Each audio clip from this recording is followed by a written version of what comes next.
भारत या विश्व में जितने भी राजा महाराजा हुए हैं, उनके साम्राज्य में बड़ी संख्या में दासियों का होना एक सामान्य बात होती थी, क्योंकि पूरे राज्य के प्रतिदिन के दिनचर्या के कार्य व्यवस्था के लिए दासियों की आवश्यकता होती थी। इसके अलावा दासियों को महल की साज सज्जा के लिए भी नियुक्त किया जाता था। मुख्य रूप से दासी उन्हें ही बनाया जाता था जो दिखने में सुंदर और अपने कार्यों में निपुण हुआ करती थी।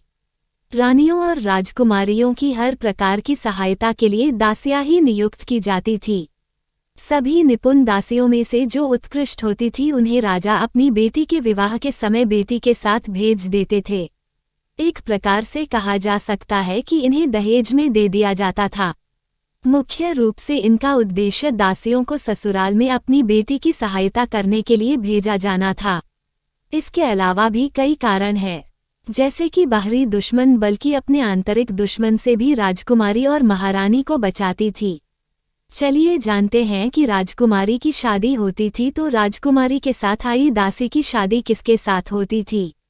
राजकुमारी के साथ शादी में जो दासियां आती थी उनका विवाह पहले वाली पीढ़ी मतलब कि राजकुमारी की सास के साथ आई हुई दासी के बेटों के साथ कर दिया जाता था, और अपने घर की राजकुमारी की शादी जहां की जाती उसमें पहले पीढ़ी वाली दासी की बेटी को भेज दिया जाता था।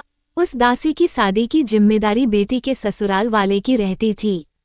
दूसरे शब्दों में जब राजकुमारी की शादी होती तो राजकुमारी के साथ आई दासी की शादी राजकुमारी की सास के साथ आई हुई दासी के बेटे के साथ कर दिया जाता था, और राजकुमारी की शादी में साथ में गई दासियों की शादी की जिम्मेदारी उसके ससुराल पक्ष की होती थी।